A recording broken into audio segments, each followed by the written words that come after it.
Keeping up with nightmarish deadlines, unreliable colleagues, and continuous user complaints, Suzuki Ichirou is a programmer who feels like he is on a death march every day. Not ashamed of being a corporate slave, one day he crawls under his desk for some desperately needed sleep, and he awakens in a familiar yet unique fantasy world. The story starts with the 29-year-old Ichirou barely catching the train to work. The shocking part is that it's Sunday, yet he is happy and passionate to quickly reach the office. There are currently 2 ongoing game development projects he is working on, War World and Freedom Fantasy Life. At the same time, he receives a complaint that rookie players are having a hard time finishing the War World game, thus the level of difficulty should be reduced. He believes that the target audience is skilled players and not beginners, but eventually agrees to introduce a map-revealing item as well as 3 explosives to make it easier to defeat the opponent. One night, he goes to sleep at his office, but wakes up in a mysterious realm that looks like a mashup of the 2 games he was working on. He assumes that he is in a dream and starts exploring the in-game options. He finds out that the only options available are 3 meteor showers and the ability to search the entire map. It doesn't take him long to realize that this is what he recently incorporated into the game as per the client's request. He also finds out that he's logged in with his gaming username, Satu, and his face looks like he is 15 years old. After deciding to utilize the map search, Ichirou panics when he sees 300 elite lizardmen approaching his way, and they all are about level 50, whereas Satu is level 1. They start shooting arrows at him, and when his sound burns, Satu realizes that this is more than just a dream. A notification pops up showing that he has unlocked the Pain and Fear Resistance ability. He instantly employs 3 meteor skills, slaughtering the army of creatures. Surprisingly, he is already level 310 after slaying several monsters and gaining a significant quantity of loot. In addition, he receives a large number of skill points to help him strengthen his abilities. Following that, he uses the stuff he has collected to strengthen himself by increasing his power status. He travels through lands and finally stumbles across a city known as Seiryu City with 100 soldiers all below level 31. A dragon attacks the city and the soldiers struggle to take it down. Satu ends up saving the life of one of the level 13 female soldier named Xena. He comments that he would have fallen in love with her if he was still in high school. Soon after, her friends come, and they mistrust Sato, but he manages to earn their trust with his enhanced thinking and counterfeiting talents. In exchange for saving Xena, they allow him to accompany them to the city. He creates an identity letter soon after arrival. His exact status is concealed when enrolling. He is apparently only allowed to stay in town for 10 days. He would become an enslaved person otherwise. He attempts to find an inn when a 13-year-old girl called Martha takes him to her mother's inn. He eats his fill and discovers that there was once a demon lord who was defeated by a hero, but the former will resurrect as per prophecies. He goes shopping with Martha and finds 2 enslaved demi-humans who are mistreated. When Sato notices this, he instantly steps in and claims to be their master. Martha reveals that demi-humans are despised in the city because some of them have murdered people. Satu realizes that this is not a dream, but not a game either, as he cannot log out. He decides that he will just enjoy sightseeing in this world and admits that his former life as a corporate slave sucked. Xena invites Sato on a city tour.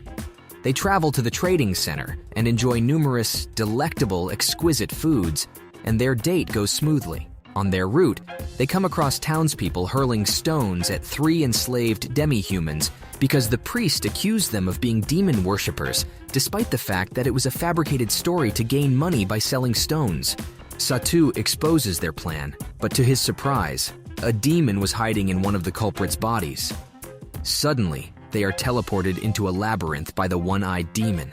Sato gets separated from Xena and ends up having to accompany the 3 enslaved girls. He provides them with extra food and weapons to protect themselves. The group begins investigating the area and comes across a massive beast. Satu effortlessly overcomes it with the aid of a magical weapon. After explaining that the monster's core may be sold to merchants for a large sum of money, the demi-human females take it. Satu resolves to improve the girls' levels so they may become stronger and better protect themselves.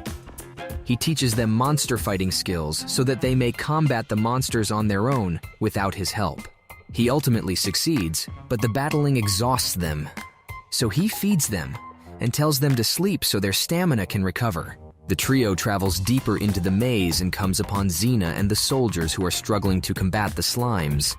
When Satu single-handedly deals with them, everyone gets suspicious of how he knows the weak points of these creatures. The troops discover a treasure box, but the previous demon reappears and uses hypnosis to drive everyone to fight. Satu promptly paralyzes the slave females, but he is assaulted by a monster and falls into a ravine. A demon pursues him, but he easily overcomes it by summoning the holy sword. Later, when facing the one-eyed monster, he disguises himself with a mask. To everyone's surprise, the demon vanishes, but a stronger demon arrives. Satu injures it with low-level fire magic. When a holy sword accepts its owner as a hero, it appears to glow blue. The conflict becomes heated, and the blade quickly changes color, allowing Satu to slice the demon. Everyone safely leaves the labyrinth, and Satu receives the title of hero. He purchases the 3 enslaved females and is given 2 more, Arisa and Lulu. Arisa is a bubbly girl, while Lulu is a bit shy. Satu buys them because he assumes Arisa is Japanese, since she is the only person who has correctly spoken his name thus far. He takes wonderful care of his girls, feeding them well and dressing them well. When they return to the inn, it is completely full, so the 3 demi-human girls sleep in the stables, and Arisa and Lulu sleep with Satu. Being enslaved has trained Arisa and Lulu to provide night service to their master. Since Satu is still 29 on the inside and does not want to be classified as a lolicon, Lulu bursts into tears of happiness and falls asleep peacefully. Then Arisa introduces herself as a Japanese person reincarnated in this new world, which is how she knows Satu is Japanese just by looking at him. Sato inquires as to how she got to be enslaved. Apparently, she used to be a princess in this realm and utilized her past life knowledge to transform her kingdom, but someone deceived her and caused the kingdom to crumble, causing her to be enslaved. Arisa and the others leave to shop for some supplies, whereas Satu and Xena look for inns where demi-humans are allowed to live. Satu's budget is tight, so the only inns available to him are 2 notorious to be selected. One is rejected for being adjacent to a brothel, whereas the other was known to be a crime scene. Later on, he meets up with Arisa and others, and along with Xena, they enjoy a theater play. However, their fun is short-lived when the city is attacked by a swarm of flying ants. Satu strategically uses the combined skills of everyone to defeat the enemy. Later that night, he is attacked by a shadowy figure.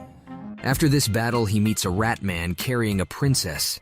The latter begs Satu to protect her and then passes out.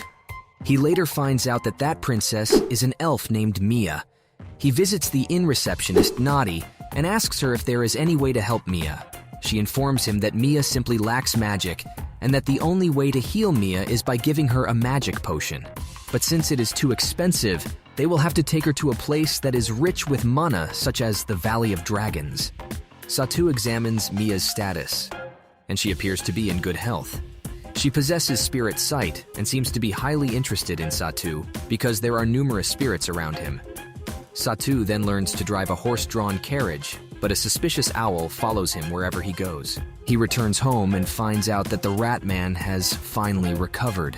He reveals that Mia was abducted by witches from her elf village, but he and his pals rescued her. They wanted to bring her here because apparently the owner of this inn is an elf too. However, his story is cut short when Satu notices the same owl in the house, and it transforms into an evil figure. The enemy's name is the Undead King, and he refers to Satu as the descendant of the hero. Apparently, he is a sorcerer who can control shadows. Everyone has a tough time fighting him, and he eventually succeeds in kidnapping Mia. However, Satu also shows up at his shadow prison, which causes the enemy to be shocked. The undead teleports Satu outside and surrounds him by many obstacles. However, Satu swiftly makes his way up to the 200th floor. Amazed at Satu's skills, the king agrees to give up Mia if Satu defeats this last batch of enemies. Satu's 310 level assists him in this battle. Despite knowing they couldn't win, the humanoid opponents battled valiantly to grant the undead king's wish. Satu then encounters the undead king and obtains the holy sword. The king reveals that in his previous life, He lived happily with his wife, but one day, a nobleman kidnapped her, and his family was executed on trumped-up charges. However, he revived as the undead king and avenged himself by slaying the nobles. After accomplishing his goal, he intended to die to meet his wife, but the gods granted him immortality. That's why he was hunting for someone who could take his life, something only Satu can do. After eliminating the king, Satu saves Mia and the humanoids he was fighting. One of them joins his squad and is named Nana. Later, Satu and his companions travel to Borwinen Forest in order to return Mia to her home. He spends a lot of time fiddling with magic crafting menus and inventory space constraints. Arisa and Satu come upon the ruins of the Japanese temple gates, which triggers a memory for Satu about a childhood friend who talks about eternal friendship, reincarnation, and the lives of gods and humans. The mission to bring Mia home continues, with Satu upsetting the local aristocrats by interfering with their plan to distribute healing potions. Satu practices alchemy, bargaining, and stealth. His actions bring him into contact with the witch in charge of crafting the potions that keep her people at peace with the adjacent city. Satu is then confronted with the schemes of a local assistant viceroy called Birkins, who's attempting to break his contract with the witch and seize the Forest of Illusions for himself. After the long confrontation with Barkins, Satu asks a local pottery man for help in making 300 vials. The man, confused because of the complicated task, allows him to use his equipment and tools for them to start working. With the help of everyone, and with Mia's and Arisa's talent to dry the vials, they continue to work hard and are able to finish making the 300 healing potions by sunset. Unfortunately for them, some bandits came by and shattered all the potions once again, but Satu was a step ahead and was able to replace the 300 potions with decoys before the bandits destroy them. With Satu back, Barkins is taken by surprise with the 300 potions being delivered. He was in denial that he was able to complete such an impossible task and refused to sign the delivery note. Count Kuhano, who had not shown up till now, enters to put an end to the assistant viceroy's evil schemes, and Barkins, and make things right with the forest dwellers. Satu writes to Azina about everything that has happened, and he is looking forward to seeing her again. Along with his companions, continues his journey in Barks of a New Adventure. We can't wait to find out more of what awaits us in the next season, so don't forget to like and subscribe to the channel.